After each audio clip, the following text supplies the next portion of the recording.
आमचे मित्र बाबलभाई गावडे यांच्या हस्ते सन्मान होत आहे.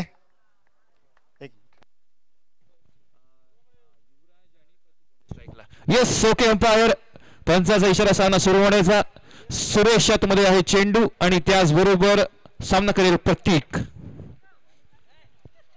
पहिल्याच बॉलवर उंच पुरा फटका. झेल कलिफिल्ड उपस्थित नाही आहेत. पहिल्याच बॉलवर चेंडू प्रवास करतोय. One bounce over the fans. 4 धावा.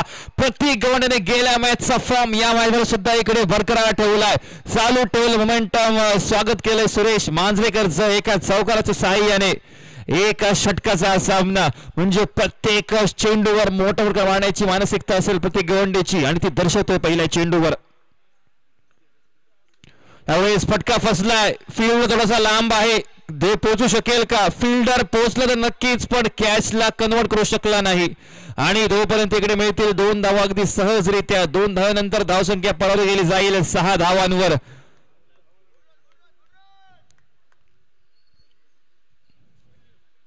धावसंख्या झाली ती 6 धावा. 2 चेंडूंचा खेळ झालाय. समाप्त उर्वरित आहेत ते 4 चेंडू. प्रत्येक गवंडेने स्ट्रायकर झेंडवर या संपूर्ण स्पर्धेचा अर्धशतक वीर. मोठा फटका मारायचा प्रयत्न होता पण प्रयत्न हुकलाय. एका षटकाच्या मॅच मध्ये निर्धाव चेंडू हा अतिशय महत्त्वाचा ठरेल.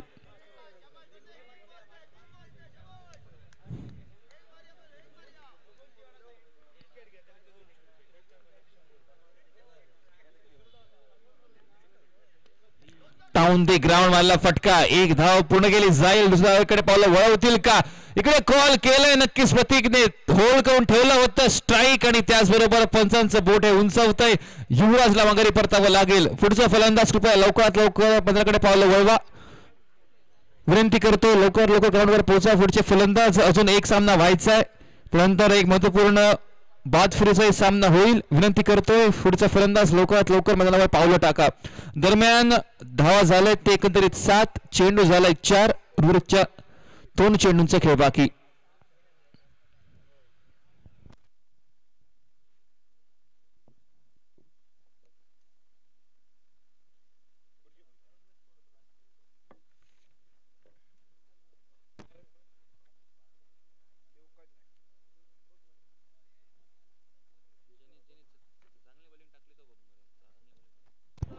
याबरोबर प्रतीक गवंडे उंच पुरा शॉट आणि त्याचबरोबर बॉल कन्वर्ट केला जातोय 6 धावांसाठी. 6 down the ground. Radhakrishna Pednekar यांच्या सरळ डोक्यावरून चेंडूचा प्रवास 6 धावांसाठी आणि धावसंख्या बरोबर परिवर्तित केली जाते 13 धावांवर.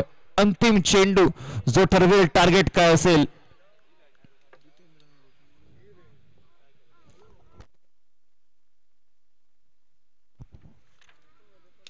यावेळेस फटका. बॉल कव्हर झालाय की नाही? नक्कीच नाही झालाय. झेलकरी आहे फिल्डर आणि याच बरोबर आहे हे समीकरण. 13 धावा झालेत. वळंडा संघाला 14 धावांचा पाठलाग करायचा आहे. एका षटकाच्या मॅच मध्ये धावसंख्या झाली आहे ती 13. पाठलाग करायचा आहे 14 धावांचा.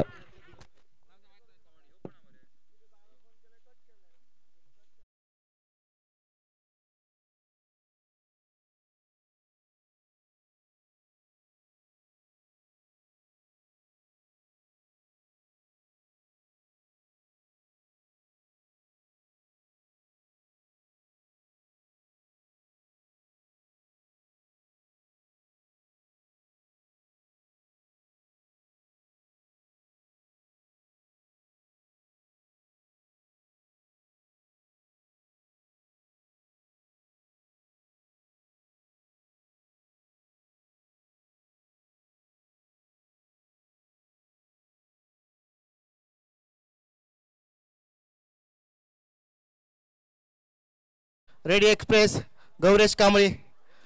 मी श्रीकृष्ण रेडकर सरांना विनंती करेन की आपल्या हस्ते सामनावीराचा पुरस्कार द्यावा.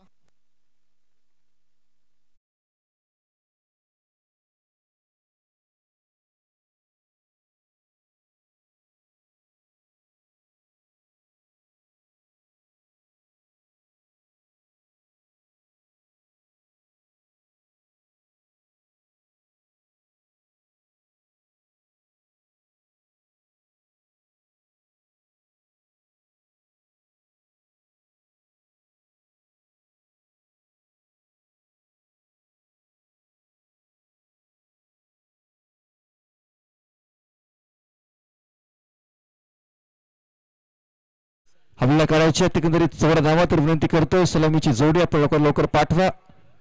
6 चेंडूंचा खेळ आपल्याकडे असेल आणि 6 चेंडूत 14 धावा काढाव्या लागतील.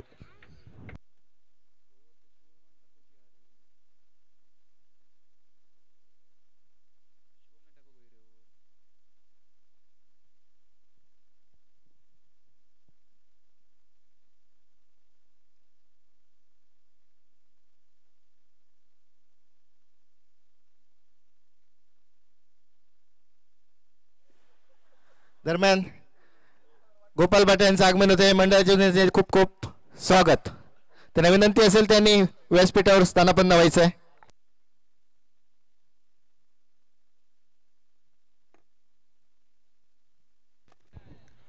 धाव संख्येचा पाठला करायचा आहे 14. स्ट्रायकर साइडवर असेल अविस साळगावकर. नॉन स्ट्रायकर साइडवर तेजस जोलेकर घेऊन येईल हे षटक. ते म्हणजे प्रत्येक गवंडे ज्या बॅटरने इथपर्यंत आपल्या संघाला पोहोचवलंय एवढ्या मोठ्या धावसंख्येपर्यंत तोच प्रत्येक गवंडे इकडे आलाय बॉलरच्या भूमिकेमध्ये. 6 चेंडू विजयाचं समीकरण असेल ते म्हणजे एकंदरीत 14 धावांचं. त्याचबरोबर निगोरा संघ आपल्याला विनंती आपण पण तयारीत राहायचंय. यानंतर त्वरित आपला सामना खेळला जाईल तर त्यांनाही मी विनंती करतोय निगोरा संघ आपण पण तयारीत राहा. यानंतर त्वरित आपला सामना खेळवण्यात येईल.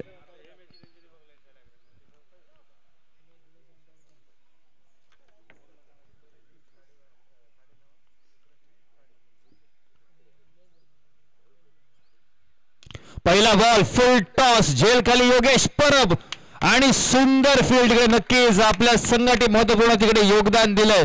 संभाव्य षटकार रोखले. संभाव्य इकडे 2 धावा इकडे फक्त दिलेत.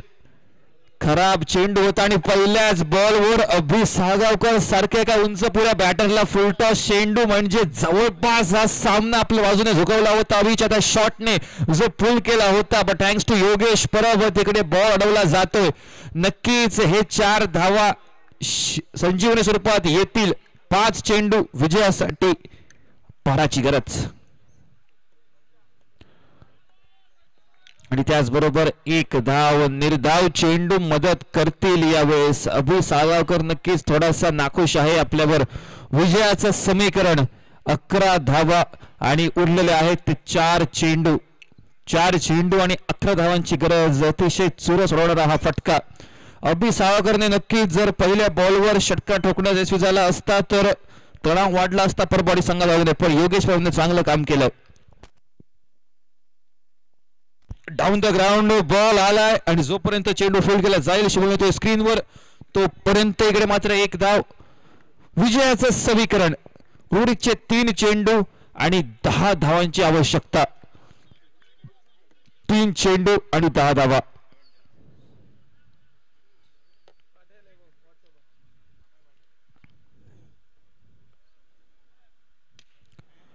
डाऊन द ग्राउंड फटका नक्कीच येईल. त्याचबरोबर थोडंसं इकडे फंबलही होतोय आणि तेवढ्यात मात्र 1च धाव. 2 चेंडू आणि विजयाकरिता 9 धावांची आवश्यकता.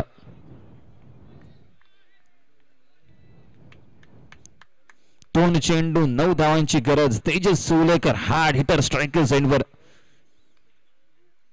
उंच पुरा शॉट बॉल ट्रॅव्हल झालाय की नाही? अगदी ट्रॅव्हल झालाय. उंच पुरा शॉट. तेजस सोलेकरने सामना पुन्हा एकदा आपल्या संघाच्या बाजूने झुकवलाय. 1 बॉल आणि विजयासाठी 3 धावांची गरज. याची नोंद घ्या की 3 धावा इकडे कंपल्सरी काढाव्याच लागतील.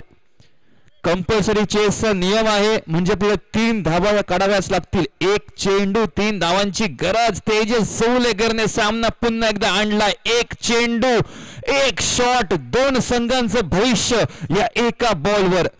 1 चेंडू 3 धावांची गरज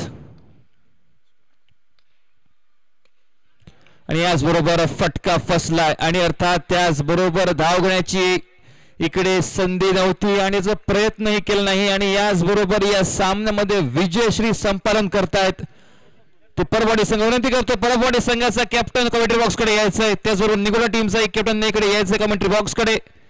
नम्र विनंती दोन्ही संघांच्या कॅप्टन्सकडे. परबॉडी संघ आणि निगोरा संघ लवकरात लवकर कमेंट्री बॉक्सकडे पोहोचा.